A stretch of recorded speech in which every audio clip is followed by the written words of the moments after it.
mummy's with the maggots now. Death has come to your little town, Sheriff. Well, hi there. Hello, and welcome to Would You Die, the show where buildings burn, people die, but real love is forever. I'm Austin Torres. And I'm Anneliese Petersmark. Anneliese, I have sad news. What? It is the end of 313 month. Aw, that's so sad. We are ending with a bang, though. Well, I just gotta say, we love Detroit. Yeah.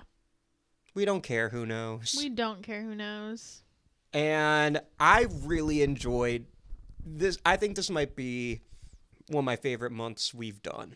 I agree, actually. I was thinking about that the other day. I really enjoyed just talking about, like, the places that we love and the place we are from and, you know, all of that. And being able to see all of the love for Detroit poured into these movies is really interesting. And seeing, like, unique cultural aspects of Detroit used in these movies. Even if the movie itself takes artistic license, I think that's the cool part about it is, like, there's not a single one of these movies that doesn't have to be set in Detroit, really.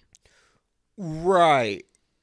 I think Don't Breathe is, like, the closest. I agree. And maybe this movie we're going to talk about tonight is second closest. Yeah, but the whole premise hinges on something that's uniquely Detroit, so. And the source material is uniquely Detroit, or at least the author of the source material is literally from Detroit. Yes. Mm-hmm.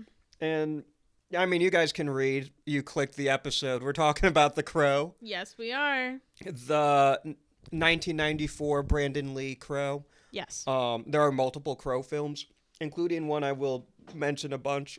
I believe it came out in 2022, but there is a Crow fan film that was all Detroit filmmakers. It's just like and a lot of my friends worked on it.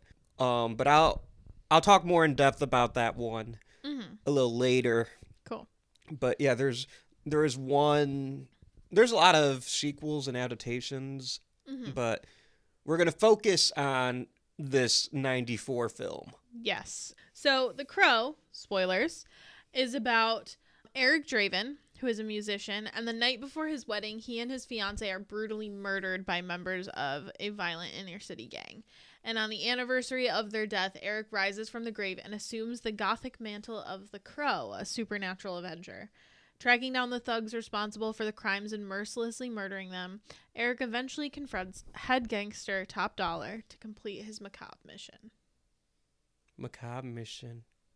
I love alliteration. Me too. So, Austin, what's your personal connection with this movie? I saw this for the first time last year. Okay. Wow. I didn't realize that you had seen it so recently. It was, you know how there's certain films where it's like they're on your radar and you know you have to watch them, but you just don't for whatever reason. And then you finally do. And it's like, damn, everyone was telling the truth. Yeah. That's how I felt. Fair. Because we all have our cinematic blind spots. There was a long period of time where I had never seen The Godfather. I've never seen The Godfather. Okay, fix that. I did. But no. I've heard. Listen, I'm getting better. I watched Forrest Gump this year. That was a blind spot. You knew this. I knew this, but I forgot. So I'm shocked again. So I'm getting there. You know what I mean? Yeah. I've seen a lot of movies, but I also have a lot of blind spots. And same here. I say knowing I've seen more movies than you. Right. But even I feel like there's so many blind spots that I have. I've seen When Harry Met Sally, man. Right. I think that's my top blind spot right now. And it's true. There was a long period of time where I had never seen The Lost Boys. Wild. Okay. That's a great fixed that recently. If you guys listen to the Patreon, you guys know that I somehow missed 8 Mile for the longest time. So crazy. But also same. yeah. So it's like these blind, even when you're like a certified cinephile like me, you have your blind spots. I mean, I'm going to have blind spots because I need to dedicate the time to watching Jurassic Park 4 or 5 times a year. Exactly. So you watched The Crow last year. Did you watch it alone? Did you what tipped the scales for you? Why did you decide today's the day? It was honestly a few months after Tony Todd passed away. Fair. So I was seeking out a bunch of his films. Mm-hmm. And I was like, you know what? I've never seen The Crow. Yeah. I honestly should have watched it last year for its 30th anniversary. Yeah. Or did I watch it for its 30th anniversary before? I might be misremembering the order of events, but that's why God invented Letterboxd, which I'm checking right now. No, I watched it in 2025. So Tony Todd had passed at this point. Mm-hmm. I watched it in May of 2025. I honestly think I was talking to my friend Adam. If you guys are horror fans, you might be familiar with him. He's best known as Adam's Art Box. He's an amazing artist who I have a bunch of his pieces. He travels the nation selling his arts. He's also an insane musician and great actor. True cinephiles will know him from his starring role in The Blood Witch, opposite his wife, who is the Blood Witch. So shout out Queen the Blood Witch. Yeah. Shout out Adam and Kaylee. I love you guys. He was at Motor City Comic Con and he found out I'd never seen The Crow, and a bunch of people, he had the same reaction everyone else had, like, Austin, you haven't seen The Crow? Yeah. It's right up your alley. Mm-hmm. So with that and with seeking out a bunch of Tony Todd films, I'm like, I have to right this wrong. I have to watch it. And then I did. I was like, hey, everyone was right. That was up my alley. Yeah. How about you? What's your personal connection? So I saw this movie a long time ago. There is a part of my life which is my youth, where I had a lot of unmonitored access to cable television at my dad's house. And I just remember being like, I was like probably 12. Maybe? Okay. So like about the time that like weird little kids watch The Crow. You know what I mean? Yeah. And I was like definitely over, like I was double digits, but I don't remember exactly how old I was. But I had already like started watching Buffy, and I was obsessed with Buffy and Angel, and like Buffy's my favorite TV show of all time. I'm sure I've said that on the podcast, but I'll say it again. I always think it's Supernatural. It's up there as well, but Buffy is like the show for me. I'm sorry, I didn't mean to interrupt. I was like, no, that's okay. Have I been wrong about my bestie all this time? No, you're good. I do love Supernatural, but Buffy's the OG for me. I know Jeremy's favorite show. What is it? It's The Office. It is indeed. I thought you were going to say Simpsons, and I was going to be like, you are only like a third of 1% off. So when I think of Supernatural being here, it's really Buffy, but Supernatural is like The Simpsons. Yeah, exactly. Yes. What's my favorite? Before I let you finish your story, what's my favorite show? Oh God. You don't watch TV, Austin. I don't, but I used to. The Simpsons? It's not The Simpsons, but I would say that's top 5. Okay. Maybe top 3. Is it like horror adjacent? No. Or is it a comedy? It's a comedy. Oh, it's Community. Yeah. Community, I did know that. Okay. Yeah. That's like, yes, I knew that. I've known that for a long time. I just feel like we haven't talked about Community. That's such in a a long time. like S tier pick. That show, I have said this love as Community. somebody who is like extremely into comedy. I have said on multiple, and it's not even my favorite show, but I have said on multiple occasions, joke for joke, Community is the best written sitcom in television history. I think that's probably true. I agree, but I'm a little biased. It's so funny. 6 seasons in a movie. That movie's allegedly coming. That's been allegedly coming like this whole decade. That's true. So anyway, I was already into Buffy, and like The Crow is kind of like Buffy adjacent in that a lot of like emo goth people, like I would say that both of those things are cemented in like 90s emo and goth culture, like alt culture at the time. And so I just remember being like, aesthetically this feels up my alley. I'm so scared of horror movies, I don't want to watch this, but I did anyway, and I loved it. it feels very, and like I think Jeremy will probably agree, it feels very Repo to me in vibes, in terms of like aesthetics, and like it all takes place over the course of a night and like that kind of stuff, but definitely a darker, more serious Repo. Like Repo the Genetic Opera? Yes. Based. Yeah, exactly. I love Repo. Jeremy, what's your personal connection with this movie? Saw it whatever day we watched it. It was 2 nights ago. 2 nights ago? Yeah. Watched it for the first time. Here's the thing. It's a movie it's a movie that like aesthetically is not designed for me.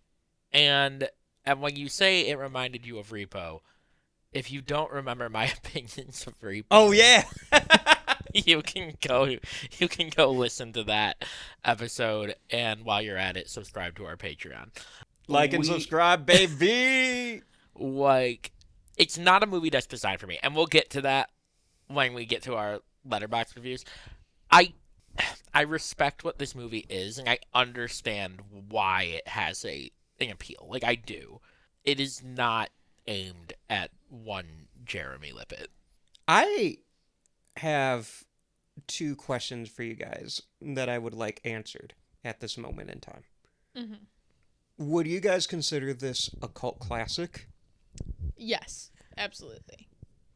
Yeah, I think probably. From everything I read, like when I looked into the movie as we were kind of nearing the end, it seems like a movie that has gained following over time. And I feel like it influenced a lot of films, but like 10 years later. Right, yeah.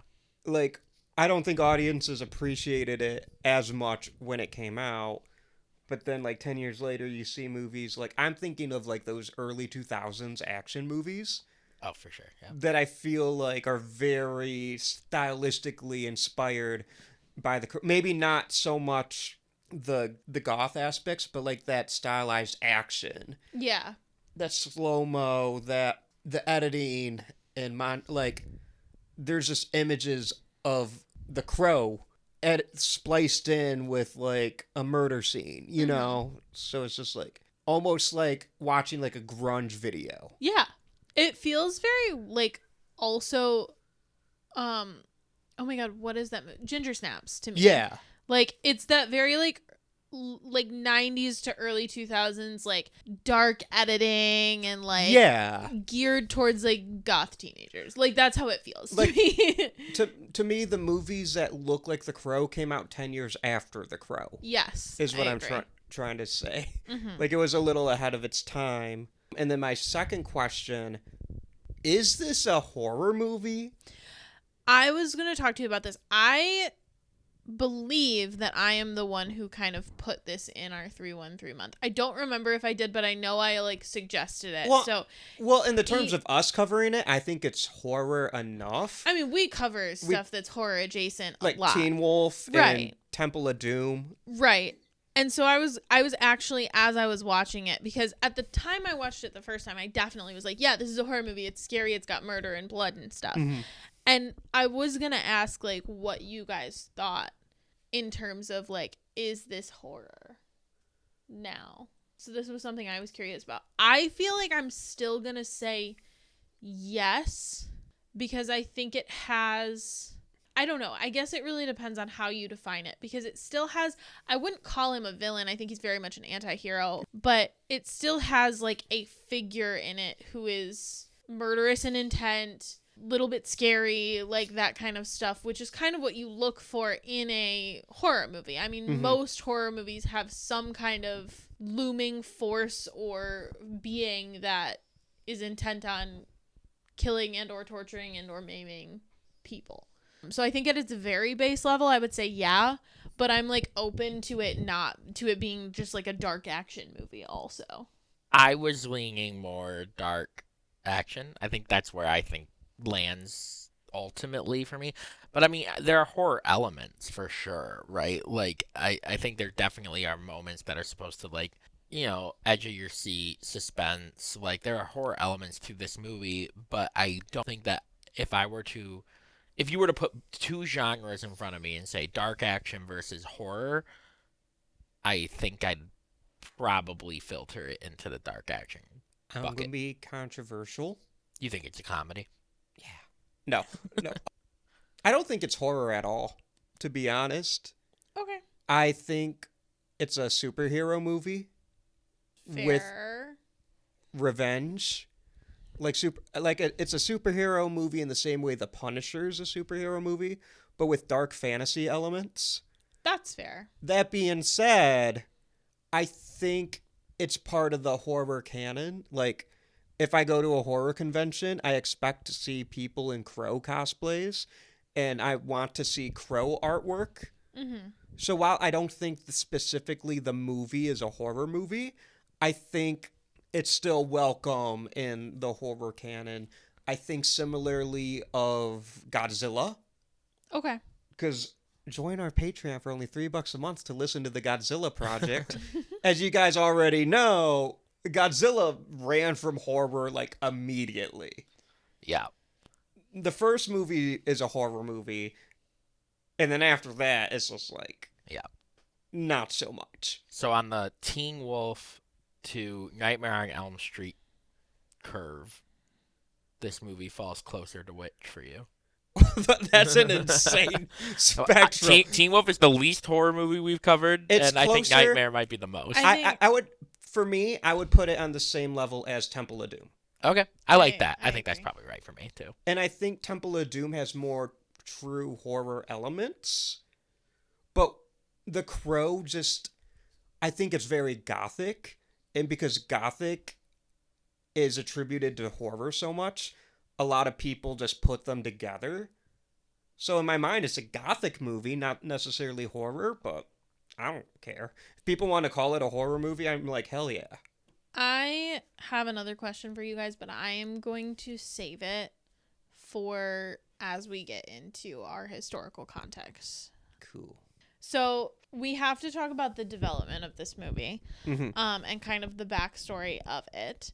So James O'Barr is a comic writer from Detroit. He Yep. grew up in the Detroit foster care system. He came back to Detroit after joining the Marines. And just before joining the Marines, his fiance was killed by a drunk driver. And when he came back from his military service while he was working as a mechanic in Detroit, he wrote The Crow in order to cope with the unexpected death of his fiance. Obviously, you can tell there's real parallels to the story. Yeah. He is kind of putting himself in like the Eric Draven character's shoes in the beginning. It was very quickly after published, picked up by a studio and was put into production. His first meeting with a major studio was quickly dismissed because the studio's vision for the film was a musical with Michael Jackson as the lead, which I don't know, that's a very different movie, but that's kind of crazy. I mean, that's insane, but here's my hot take. Mm-hmm. I think that could have worked. I definitely agree. I just think it would be a very different movie. That's a completely different timeline. Yes. And so, there were a lot of script rewrites and everything, but eventually we got a rewrite that James O'Barr was happy with Splatterpunk's writer David J. Shaw. And they started to cast. As far as Eric Draven, the top three, technically the top two considerations for Eric Draven were Christian Slater and River Phoenix. Both would have been very good. I agree. O'Barr was not convinced by Brandon Lee. He was not into it. He did not think he would be right for the role, but Lee won him over and really worked hard to get in shape for the role.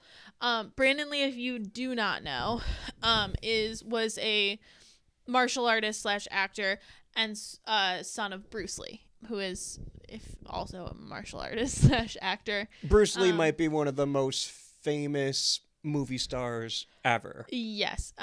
Like very, very much so. I heard that Brandon Lee had to slim down to play the Crow Yes. because he was a kung fu master. Mm-hmm.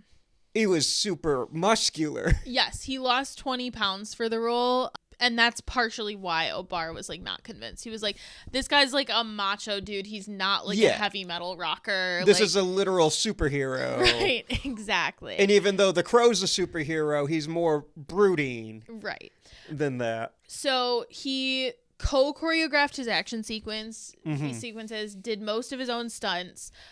He also helped assist in removing a subplot due to its Asian stereotyping. I'm not sure what that subplot is. It had to do with Top Dollar's half-sister. That makes sense. Yeah. And I don't think the screenwriters or the filmmakers meant any harm. No, it was 1994. Right, but because they had Brandon Lee, they're like, hey, this is how something, whatever they were going to do is stereotypical. And they're like, oh, shit, we don't want to do that. Yeah. Mm-hmm. So I want to handle this next part with care, because obviously if you know anything about Brandon Lee or the history of the Crow, you probably know where I'm going. But I could talk about this if you'd like me to. I mean, if you want to. So what happened, when you talk about the Crow, there's always a shadow around it because during the production of this film, Brandon Lee was accidentally killed during the murder scene. What happened was one of the actors had a prop gun. It was supposed to have a blank in it. And he was, for whatever reason, told or instructed to, and you're right, you want to be careful because I don't want to put out any misinformation, right? But for whatever reason, he had his gun pointed at Brandon Lee, thinking he had a blank in it because he did have a blank in there. But the gun wasn't properly cleaned from it being used earlier. So there was a lodged bullet or something. So it just happened to tragically work out in a way where two halves made a whole. It fired and it killed Brandon Lee. Yes. So it was just kind of a mix of all of the right things going wrong. Right. So they use in movies a lot of times they would use dummy cartridges that are filled with bullets but have no powder or primer in them during close-ups, so they look more realistic than blank rounds that have no bullet. But obviously when you are doing a shooting an actual person and it's an action scene, you would take the bullet out, you would do that. Unfortunately, they had been shooting a close-up earlier with bullets in the chamber. Right. And then later they exchanged the blank rounds, which had live powder charge in it, but forgot to clear out the gun, like you said, and there was a bullet lodged in the chamber from that earlier shooting. Unfortunately, the firearms specialist had gone home early because production sent him home early. Right. So the guns were given to a prop assistant who was not aware of the rule of like always like fire a gun, make sure it's clear, all of that kind of stuff. And so he just had the guns out. The gun was used and it killed Brandon Lee. The actor who had the gun, he has said that he still has nightmares. Yeah. From that, and I don't blame him. Like, it's a horrible tragedy, which I don't think it's like people, when things like this happen, people want to put blame on stuff. I think it was just all the right, like you said, all the right things going wrong. And it's terrible, and they stopped filming for a while. Yes, they did. There was heavy, I don't know if debate's the right word, but conversations on whether or not they should finish this film. Yes. So Lee had completed most of his scenes. He was only set to be on set for 3 more days. They cut out a subplot. They expanded the role of Ernie Hudson and and Sarah, the girl. I don't know the actress's name who played her. But Yes. they expanded their roles a bit. Yes. And then Lee's stunt double was used as a stand-in, and then they did digital face replacement. And the beginning of the movie, which had not been finished, was rewritten, which is kind of why it feels hazy and dreamlike and all of that, and kind of in flashbacks is very like spliced together in that way. There was some controversy about whether or not to finish the film, because obviously due to its violent nature, nobody wanted that to be like in association with Lee in terms of his death. But Miramax Films picked it up after Paramount Pictures dropped it and intended to release it in theaters, which it did end up releasing in theaters. James O'Barr has remarked since that losing Lee was like losing his fiance all over again, and he says he regrets ever writing the comic in the first place, which is obviously very sad. He said that a long time ago and has since made other comments basically Like retracting coming to peace with it, kind of ultimately realizing that, like, you know, it's not his fault or anything, but just very sad, like, all around. And so I guess my question for you guys, because the film opened at #1 in the US, and it was Miramax's biggest ever opening, do you think that this movie is considered a cult classic because of the story around it, or because of the actual movie itself? Before I answer that question, I want to add more context to this film being completed. Okay. I just didn't want to interrupt you. There wasn't like a good No, that's fair. But Brandon Lee's fiance, Eliza, I don't know her last name. She's a big reason why the film got completed. Yes. Because they talked to her extensively, and something that Brandon Lee was very excited about for this film in particular was all the movies he had done up to this point were, oh, I'm Bruce Lee's kid. Yes. Here's Bruce Lee's kid doing Bruce Lee thing. And Bruce Lee also famously died very young. Brandon Lee, with The Crow, felt, this is my first Brandon Lee film.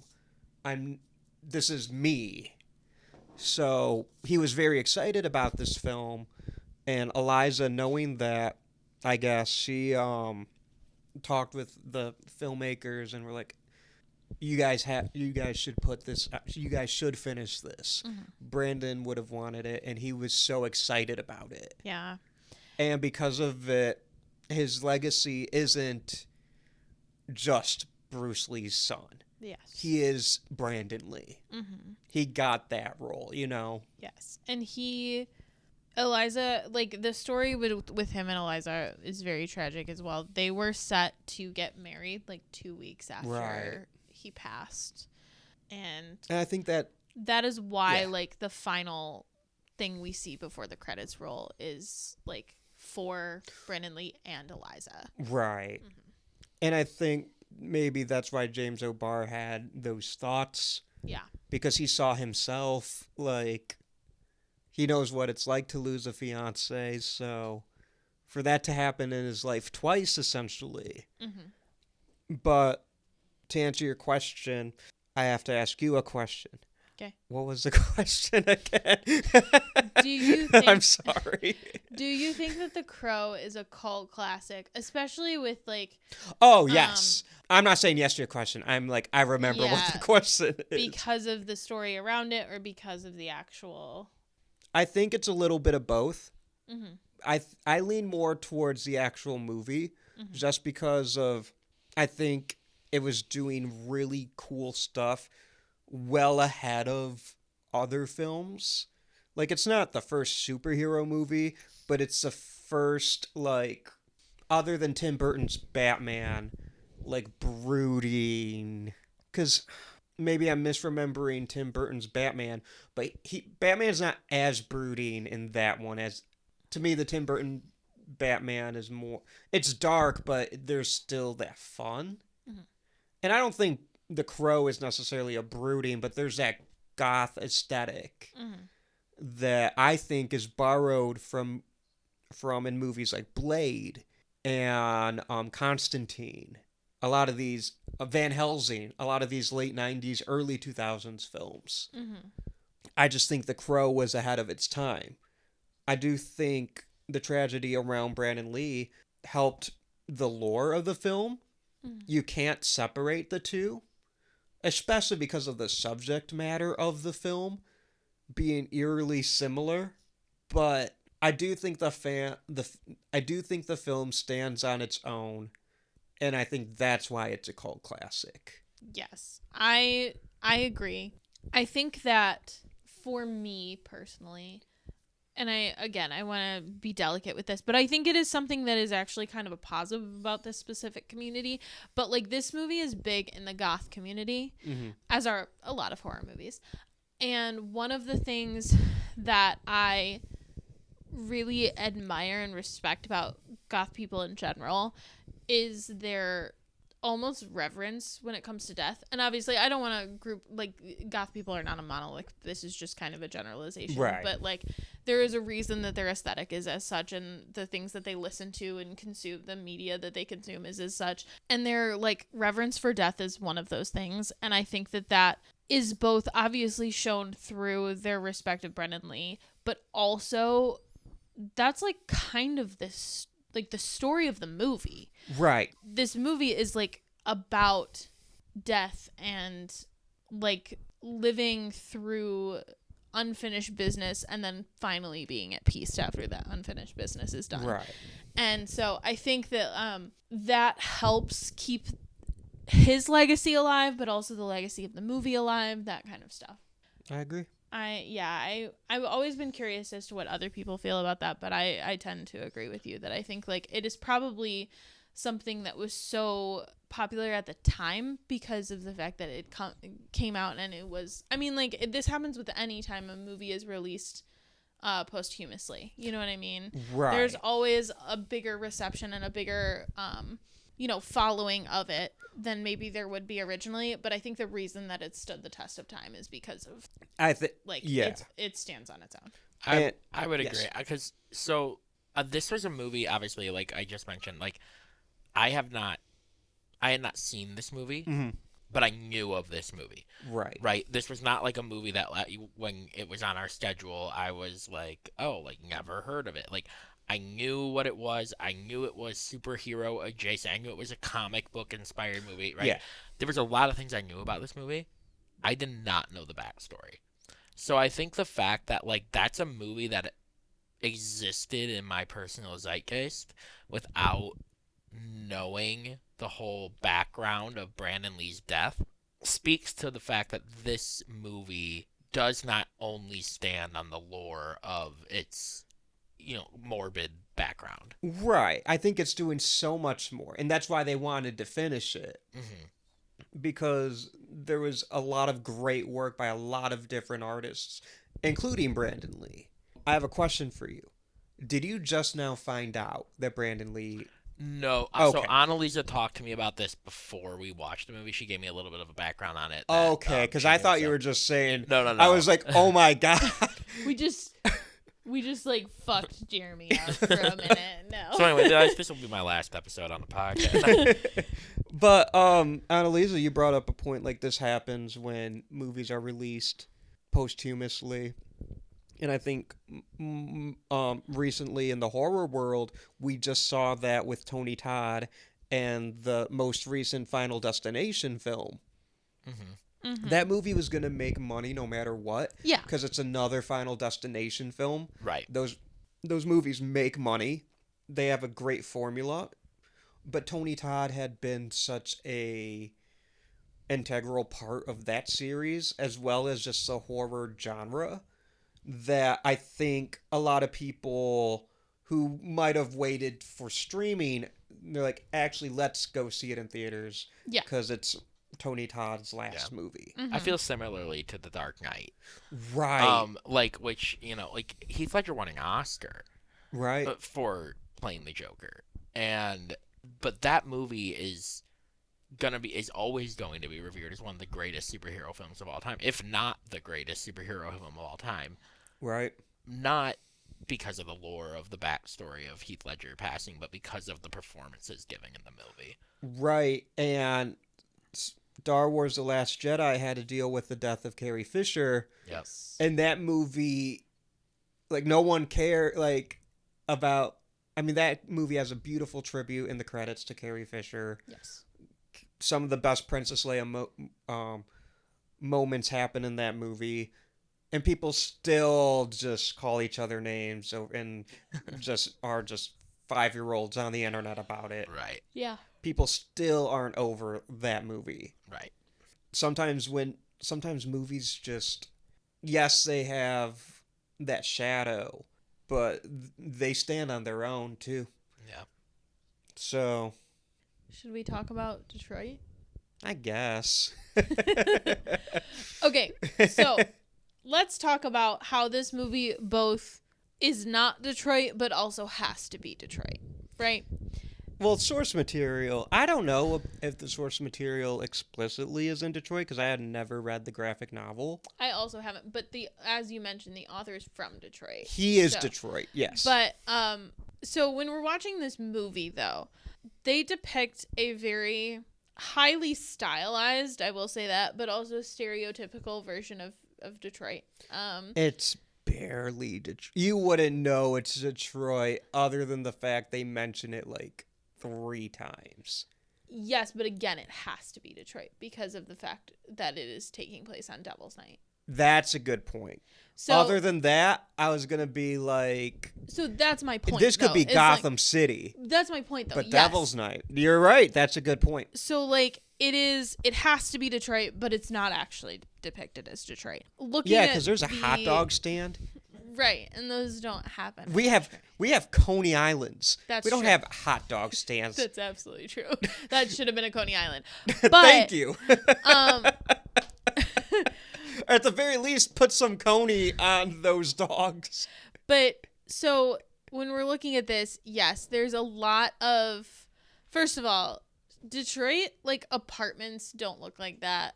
Second of all, despite popular belief, if you've never been here, a lot of residents live in actual houses. It's not, I mean, like, you've seen every other movie that has taken place in this month. Like,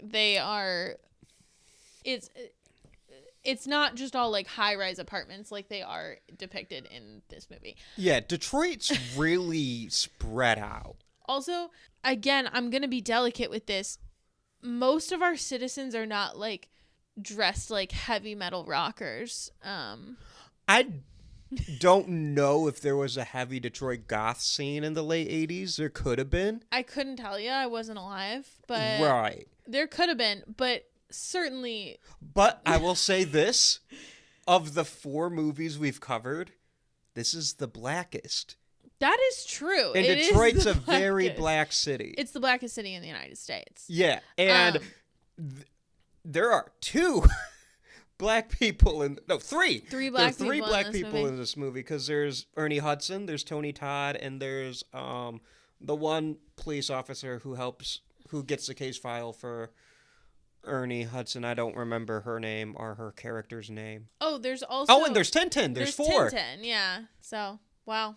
Because there's, like, none and It Follows. Can I just say, Tintin's swag. Like, his outfits, so good. Fire it up. Fire it up. I love Fire him. it up. There's None and Don't Breathe. Yes. And there's 2 in Barbarian, but Georgina Campbell's character's not from Detroit. Not from Detroit, yeah. So really there's this Andre in Mhm. Barbarian. Yeah.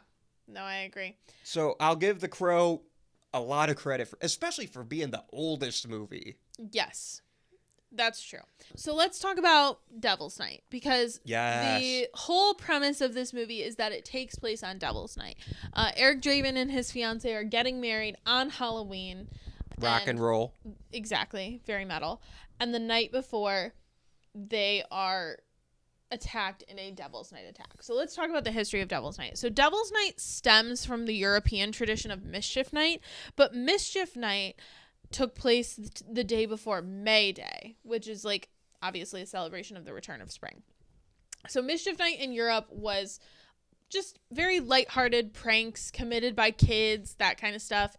It kind of made its way over to the 30s and 40s when cities across the country started, like, adopting it, and one of those cities was Detroit. Some historians cite the rise of Devil's Night to Black Tuesday, because Black Tuesday was on October 29th, 2020, or not 2029. God, I'm not putting that into existence. 1929, when the stock market crashed and caused the Great Depression. So some people kind of cite that as maybe the first Devil's Night. So from the 40s to the 70s in Detroit, Devil's Night was pretty harmless, kind of a nuisance, like egging homes, TPing houses, nothing crazy. And then the 80s happened, and everybody was doing cocaine. And so they decided that on top of the cocaine, they were going to set fire to all of the abandoned homes in Detroit. And so obviously in the 80s and the 90s, and we've talked about this whole month, we started to see a decline in employment. We started to see kind of the city start to falter a little bit. So it contributed to a huge rising number in empty properties, which was a target for arsonists. In 1984, the Detroit Fire Department extinguished more than 800 fires across the city on Devil's Night. This is the highest number of fires recorded. The fires spread very quickly, so even though they often and mostly started in empty homes and properties, they would often spread. This led to the Angel Night movement, which was a community organized volunteer system, kind of like a neighborhood watch, where people in the neighborhoods would stay up all night and like watch where they knew there were empty properties to not necessarily like get involved because they didn't want anybody to be in danger. Like if an arsonist is going to happen, like, you know, let them do their thing, but be on call so that they could stop the spread to actually entering like family homes. Keeping watch to let help out the fire department. Yes. Basically. The mobilization worked, and for like 25 years, Angels Night was a very like big campaign throughout the city, and it worked so much that in 2017 the city officially ended the Angels Night program, and now it is a community celebration on October 30th called Halloween in the D, which is where you get things like the Zoo Boo at the Detroit Zoo, and which is obviously not in the city limits, that's in Royal Oak, but you know, like stuff like that and stuff. You know, our out-of-state listeners might not have known that. That's true. So thank you for saying that. But like other stuff, other events in the city that are family friendly and like a good, you know, time. So not all the vandalism has stopped, obviously, but it is very much dwindled down. Yeah. And so that is kind of the story of Devil's Night. It is something that I didn't know was like Detroit exclusive when I was a kid, because like it's kind of pervaded all of Michigan in terms of like the legend of Devil's Night being October 30th.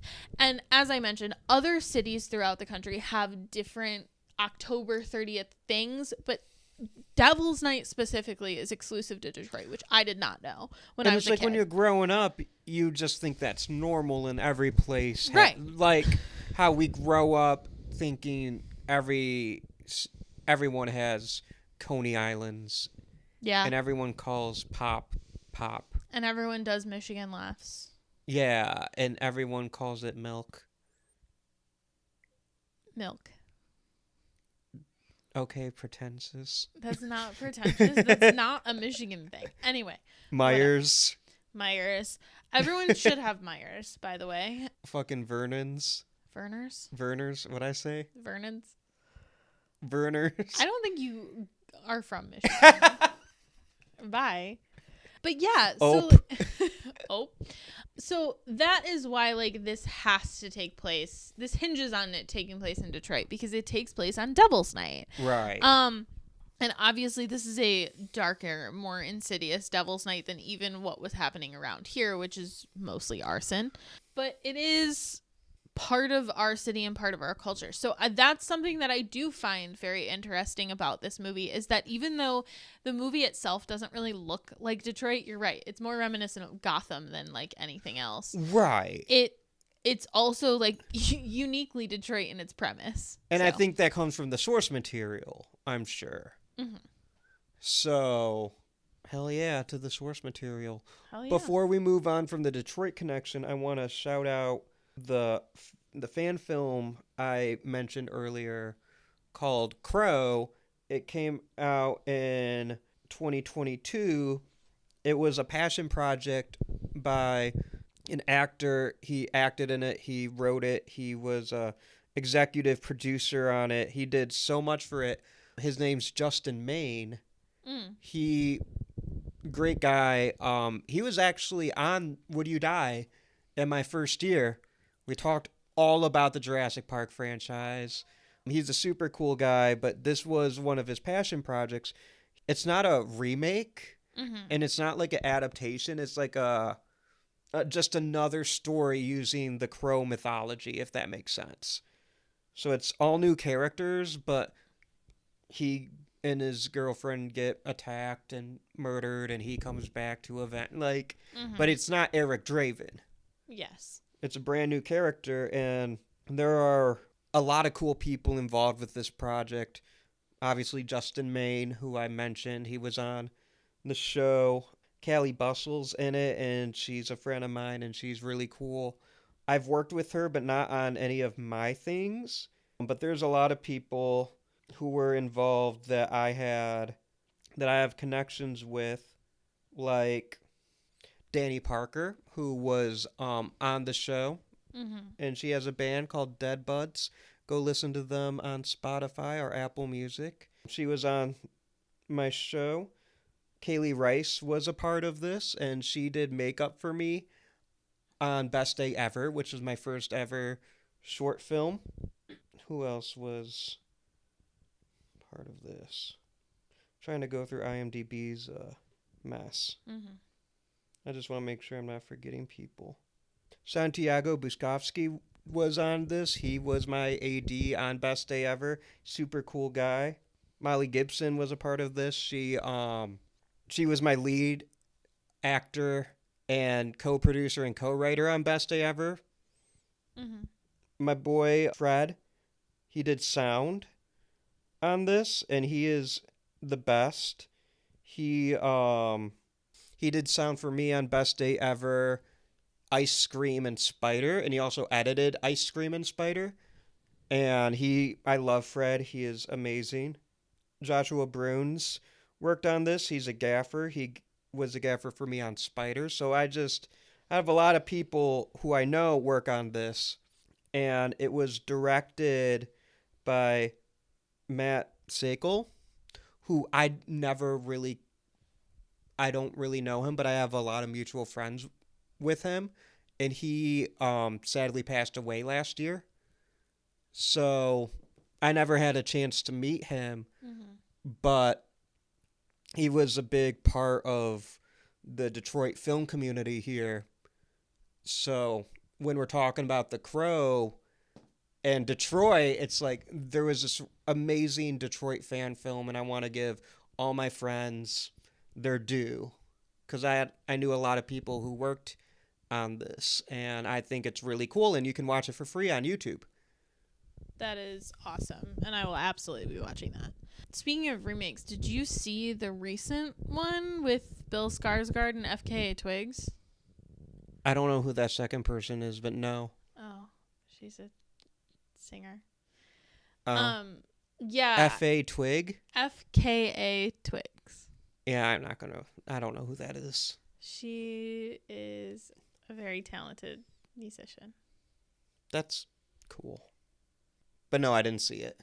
Yeah. Did you? I did not. I didn't know it existed until I was looking for The Crow the other day to watch it. It's apparently been in production since 2008, and the list of actors who have been signed on to be Eric Draven throughout those years is kind of crazy. Bradley Cooper, Luke Evans, Jack Houston, and Jason Momoa were all cast as Eric Draven at some point during the film's 15-year, 17-year stretch. Yeah, I mean, I'll probably watch it to see, but it has no connections to Detroit, so we don't care about it today. Jason Momoa would have been a great Eric Draven, I think. I think in his youth, yeah. But he's about to play Lobo. Yeah. And that's better. That's better. I feel like we bring that up kind of a lot. It's worth talking about. But Bill Skarsgård as Eric Draven, I don't hate it. I'm intrigued by it, but I don't know that I'm intrigued enough. I don't think I'm intrigued enough to watch it, to be Yeah, honest. that's fair. I think Bill Skarsgård is extremely talented. Mm-hmm. He was in a movie we saw this month. That is true. That is very true. I love Bill Skarsgård, but I did not hear very good things about this Crow reboot. Doesn't seem like it. You know, it's rarely actors' faults when it comes to No, of course not. I don't know. I feel like normal people don't know how little actors have a say in these movies. Mm-hmm. But they get blamed for so much. I will say, I think aesthetically it looks phenomenal. It looks very much like everything from Macabre March that we did. Or Macabre May. Was it Macabre May? It was Macabre May because we did Mommy March. You right, Mommy March. God, it's been so long, I'm already losing it. But I don't. I like the original. I'll stick with that one. That's good. Yeah. Yeah. But yeah, I wanted to shout out the Crow fan film. Absolutely. I will be watching that. I think it's super cool. My friends did. My friends made a movie and it's really good. And I think James O'Barr said nice things about it. That's awesome. It has 140,000 views, I think, last time I looked on YouTube, which is amazing. That is amazing. That's awesome. So, yeah, shout outs to Detroit Film. Yeah, absolutely. So we've already kind of started to talk about cultural impact a little bit. I think we were talking about it this whole time, to be honest. Yeah. But we'll just quick, there's a lot of sequels. Mm-hmm. There's The Crow City of Angels. There's The Crow Stairway to Heaven. There's The Crow Salvation. There's The Crow Wicked Prayer. There's The Crow 2037, which was a planned sequel written and scheduled to be directed by Rob Zombie in the late 1990s, but was never made. That's insane. Yeah. And then there was the reboot that we just talked about. Mm-hmm. And obviously there's the comics, which, came first. But right.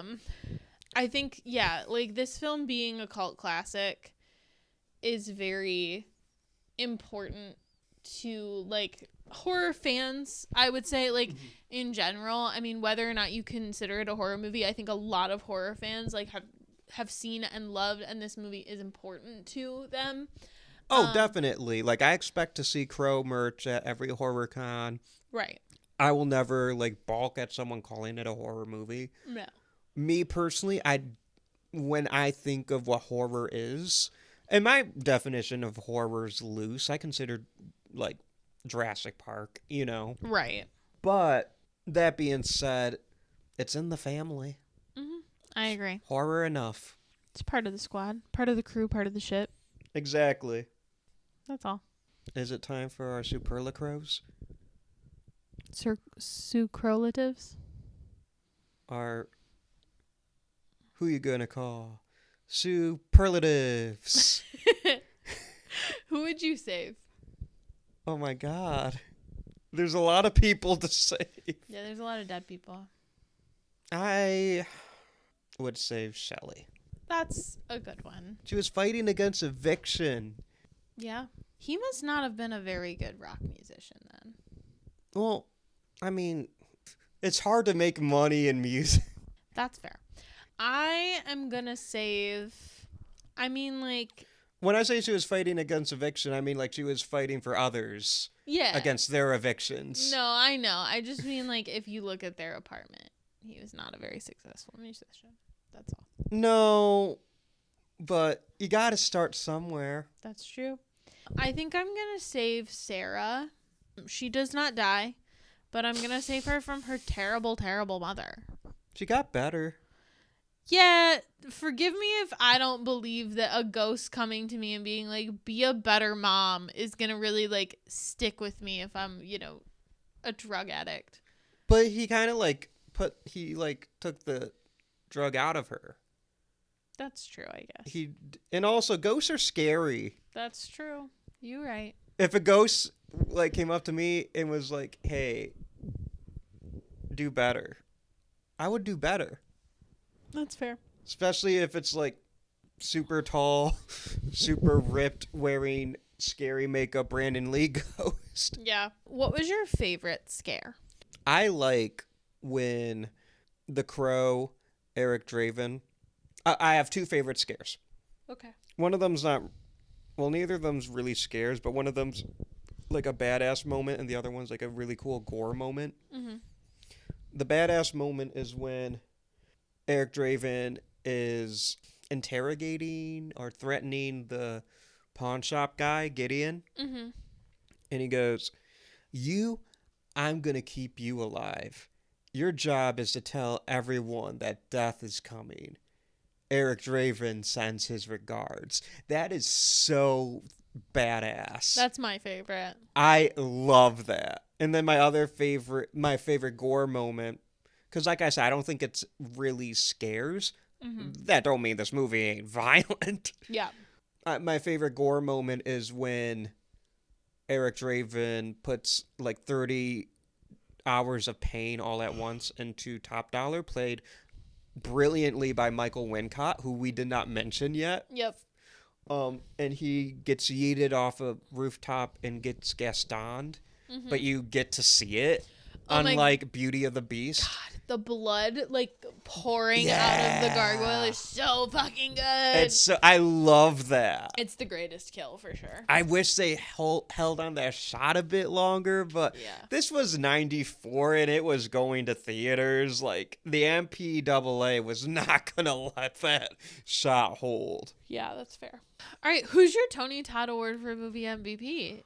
Is it Tony Todd? I feel like it's a sin not to give it to Tony Todd. But he doesn't have like the most crucial role in this. It's the rare movie that has Tony Todd where Tony Todd doesn't steal the show. Yeah. As much. Like, I think He's still there, but he doesn't steal it as much. Like, yeah. I think he elevates a nothing role into something like, oh shit, Tony Todd's here. Yeah. But if anyone's stealing the show, it's Ernie Hudson. Okay. But that's fair. I'm giving the movie MVP to Brandon Lee. Okay. I feel like it's the biggest sin not to do that. That's fair. He is so good in this movie. I was going to give it to Brandon Lee, but I will give it to Ernie Hudson since you gave it to Brandon Lee. I think that's fair. Yeah. I think that's very fair. I feel dirty for not giving the Tony Todd Award to Tony Todd, especially because he has a cool hat. That's true. He does have a cool hat. And he's so, like, cool in this movie. But Ernie Hudson is doing a lot for this movie, I think. Mm-hmm. And Brandon Lee, I think he's brilliant in this film. And rest in peace. And rest in peace, Tony Todd. Yes, absolutely. And just, I want to say something about Ernie Hudson real quick. Go. That man is like 80. If you see pictures of him at like cons, he looks exactly the same. He looks and he's ripped. Mm-hmm. It's incredible. I'll have to find a picture and show you guys. For sure. Is the score better than Jaws? No. No, I agree. But it's done by Graham Revell, who has done like so many movies that also fall into like what I'll call the goth canon. So he's done The Crow. He's also done From Dusk Till Dawn. Oh, I like that movie. He did The Craft in the same year. I like that movie too. Yeah, he did Bride of Chucky. I like that movie. He did what other ones? A lot. He's done a lot of movies. He did the 2001 Lara Croft Tomb Raider, which you can say what you want about that movie. I love that movie. Bye. With Angelina Jolie. Yes. I like those movies. He did. Listen, you can't be mad at this one because he didn't write the movie. He just did the score. He did Daredevil. I got no strong opinions towards Daredevil. That's a movie. He did Freddy vs. Jason. That's fucking crazy. Sorry. Austin just showed us a picture of 80-year-old Ernie Hudson. That's got to be Photoshop. It's not. It's from the 2024 premiere of the Ghostbusters movie. That's fucking crazy. So he did Freddy vs. Jason. I love that movie. Yeah. He did Pineapple Express, which is very different. So this man's works. Like, he works. Like, I'm naming, like, maybe one of every, like, 10 that he's done. What's his name again? His name is Graham Revell. I'm shocked I don't know his name. I know Yeah. all these movies, and they're all pretty good scores. He also did the score for the 2014-2015, like, very short-lived Gotham series. I never watched any of that. Oh, I did. Which is crazy, because I don't even like Gotham. That show lasted for like 5 years. I'm guessing he did like, Did it really? yeah. Dang. He probably just did the first season then. But yeah, he did the made-for-TV Psycho 4 movie. Oh, Um, I've seen it. It's good. I've seen that movie. The Adventures of Shark Boy and Lava Girl in 3D. That should have been the first one you named. I'm sorry. He's worked with Robert Rodriguez multiple times. Yes, he has. Because From Dusk Till Dawn was a good first choice, Jeremy. Yeah, I thought so, but Listen, I Fuck me, agree, I but guess. Shark Boy and Lava Girl. Hey, it's still Robert Rodriguez. he also did Mighty Morphin Power Rangers, the movie from 1995. That's Oh, not that movie- Robert Rodriguez. That movie No, fucks, that's though. Brian Spicer. Anyway, he's done a lot of shit. Like, That's a cool. lot of movies. So, And there's a lot of, like, alt rock. yeah. Mm-hmm. Like, I was listening to a podcast about this at the day job in preparation for this episode, and they were mentioning how, like, because, like, who's all in the soundtrack? It's, like, I think The Cure, and, like, is it Cure? Yeah, The Cure Yeah. did a song. 9 Inch Nails. Yes. I guess, like, a Rob Zombies, or a White Zombie song was cut. Mm-hmm. Like, it almost had White Zombie in it. I think they mentioned Creep by Radiohead was a contender, but they didn't use it. That would have been so good. Smashing Pumpkins was almost on it. Fuck yeah. But the bands that are, it's like a lot of bands that you know them now, like they're big bands, but I think at the time were just beginning to become big. Other Yeah. than the Cure, I think the Cure was already big. Right. The when Cure the Crow, was already... but like already 94, 9 Inch Nails, 9 Inch Nails was not 9 Inch Nails yet. Right. They were weren't becoming- closer to God yet. Exactly. I don't know if they bit the hand that feeds yet. Right. I don't know if they were I know they weren't being covered by Johnny Cash yet. That's true. Is this a fine addition to your collection? Do you own this movie? No. I also don't. I just saw the fucking Steelbook, though, and now I have to. Oh, that's cool. Like, yeah, it's fucking phenomenal. I need it too. Look at that shit. My It Follows 4K came. Did it? Yeah, Do you love it? I do. I'm so Dear happy. listener, if you don't remember, while we were recording the It Follows episode, I straight up bought a 4K while recording, and I got it. That is awesome. So, Letterboxd reviews, everybody? Do you have one? Do you have thoughts? I have one. I have one. I'm sorry. Don't apologize to me. Apologize to I all the apologize. all the horror fans you're about to piss off and I- have us get canceled by. I apologize, dear listener. I gave this movie 2.5 stars. Listener, don't go. Please keep listening. My review. When there's something strange in the neighborhood, who you gonna call? The Detroit Police Department, apparently. Actually, no. Still Ghostbusters. That's funny. And then I entered twice, and I just wanted to add a disclaimer to this one. And I just said, sometimes a movie just isn't for you. Totally understand why it's beloved, but this movie was made for an audience that unfortunately does not include me. Excellent performances, though. We'll fix you, Jeremy. This is just like, That's not a threat. That's we're gonna teach you taste.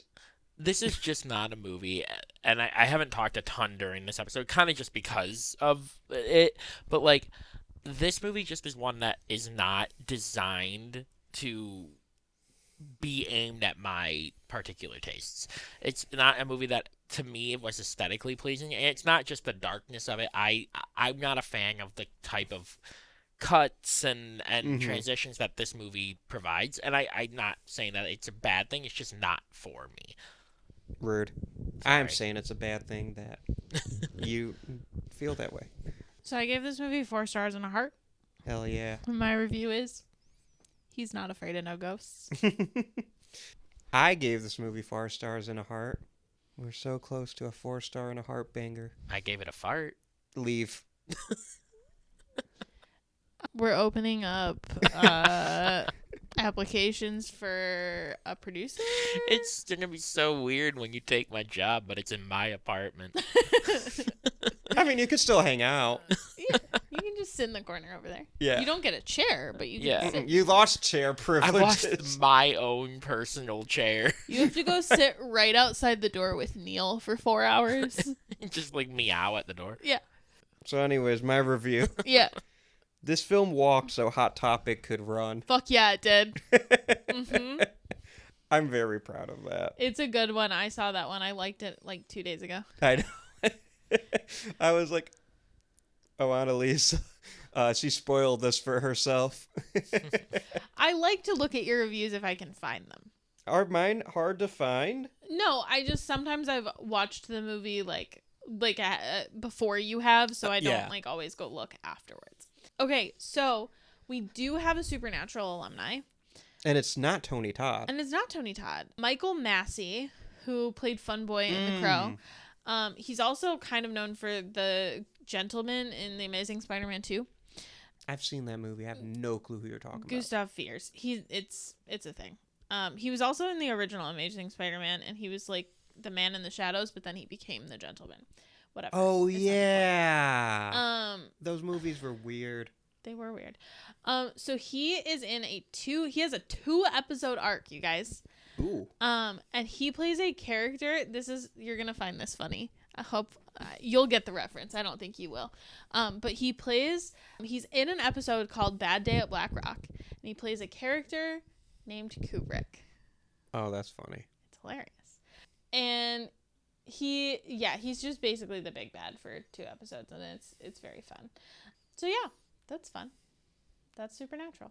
Our special edition superlatives. Are you guys ready to draft for your Detroit teams? Bum bum ba ba bum bum ba da da da da da da da da boom boom boom. Yes. So it goes 1, 2, 3, right? Yep. Great. I'm gonna draft the Crow That makes sense. because he's good at martial arts, which means he'd be speedy down the rink, but he's also strong. Can he skate? This is not for me to find out. He can fly. Yeah. So He got aggression. He's got stick skills. yeah. Tintin was like the knife guy, and he was knifing better than the knife guy. Mm-hmm. Yeah. And he got in a sword fight with a fucking TV antenna. He's gonna be great. I know it. Yeah, Eric Draven, that's a good pick. Yep. Jeremy? I'm sorry, Austin, but I am taking Ernie Hudson. For what? I'm gonna put him on the Tigers. Same reason as last week. We need more African American representation on the Tigers. Like, desperately. Where's he playing? Like, what do you envision for him? Is he hitting bombs? I saw his arms at 70. At 80 years old. So Yeah. probably. Yeah, he's playing. So who did I draft last week? Play third base. Andre? I did. I Yeah. think. Yeah. So you know what? I think we're gonna put him in left field. I have nothing to back this up, but vibes wise, I feel like he's a right-handed hitter, and we have like no right-handed hitting on our outfield. So. And he's not afraid of any ghosts, so he'd be great at the fucking Field of Dreams shit, you know? Right. He's gonna platoon with Kerry Carpenter, Sure. I dig it. who probably is afraid of ghosts. Yeah. Well, That man believes in one ghost, and it's the Holy One. I'm okay with that Okay. pick. Because for the Detroit Lions, Mhm. I'm picking Tony Todd Okay. at 6'5", Yeah. Fair. and he's got a great build. He's going to be quarterback. You're replacing Jared Goff. Yeah, he's more mobile than Jared Well, Goff. And Tony he's Todd dead. might be. Yeah, I was gonna say he might be more mobile currently in 2026 than Jared Goff. I didn't say I was replacing Jared Goff. Jared Goff. But we need a backup We're running it- real we're- bad. I'm sorry, your backup QBing Jared Goff with Tony Todd? I mean, it's him or the little girl. So, Also more mobile. I watched her run in the movie. oh, she's skateboarding in the rain Yeah, That's true. on supposedly Detroit roads. true. Very true. It's fucking When you put it that potholes way. and shit. Yeah. Right. But no, I think I'm taking Tony Todd. I like it. I I was like it always too. gonna take Tony Todd, but I feel like for him, quarterback's best position. Yeah, that works. Yeah. Austin, would you die? With it being the title of the podcast that I came up with years ago, I did not think about this question in preparation for this episode. I'm going to say no, hesitantly. Okay. Because I don't think I would do anything that would get Eric Draven mad at me. Yeah. Yeah, I feel like as long as you don't like rape and murder his wife, he's pretty chill. But Yeah, that is his pet peeve. like His pet crow.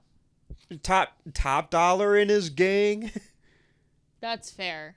You could just get fucked up for no reason. By Right. But here's the thing. Boom, boom. What does that mean? He does that. He started doing that like 2 weeks ago, and I don't know why he started doing the Law and Order sound after he said No, "Here's it's the thing." not the Law and Order. It's the Thing. Oh, I understand now. I'm back. This is a horror movie podcast. It's my boy Ennio Morricone. But anyways, they're dead. Eric Draven killed them. That's true. So So you're back to just being fine? yeah. Cool. How about you? Would you die? No. And I'll tell you why. Because the crow would see me and recognize me as a friend. Yeah. I love that answer. I will stop stealing your answers now. Never. It brings me joy. Austin, where can the people find you? The people can find me hat shopping with Tony Todd at Austin M. Torres on the social medias. You can also find the show's social media at Would You Die Show. Be sure to subscribe to our YouTube channel, where you can find my short films, including the trailer for my upcoming short film Dietary Restrictions. Be sure to check out our Patreon. For only $3 a month, you can listen to our weekly sports recap show, Would You Ball, where we like sports. And we don't care who knows. Our bi-monthly show, The Godzilla Project, where me, the Godzilla expert, shows Anneliese and Jeremy Godzilla movies for the first time. We just covered King Kong vs. Godzilla. Much Kong. Very Zilla. Yep. Wow. Wow. And monthly bonus episodes. We talked about 8 Mile this month. Fuck So- yeah, we did. Raise your hands if you from the 313. Annalisa raised her hand because she's a I was born in it. random. Then raise your hand, dude! But we weren't. We don't live there. I didn't say live, I said from. I see. Where can the people find you? The people can find me hanging out with Gabriel, the little kitty. Katie. And you can also find me at Whimsawillow on all the social medias. Jeremy, where can people find you? You can find me eating in Detroit at Lafayette, Coney Island, as God intended, and not at a random hot dog stand. You can also find me at Annually Funny everywhere. Jeremy taking a stance on the Lafayette versus American Coney Island. There's no stance to take. There's right and there's wrong. Damn. Okay. Thank you to Jeremy Lippitt for being our very brave producer. Thank you to our theme music's composer, Josie Palmer. You can check out her music on Spotify and Apple. A big thank you also for our graphics displayed on our social media, which are done by Alec Gibson at Crosshook Creative. You can check out more of his work at wearecrosshook.com. Austin, do you have a hint for the next episode? For the next month, really. Yeah. I'm just gonna say it. We're switching things up next month. I'm very excited. I love horror movies, but we gotta take a break.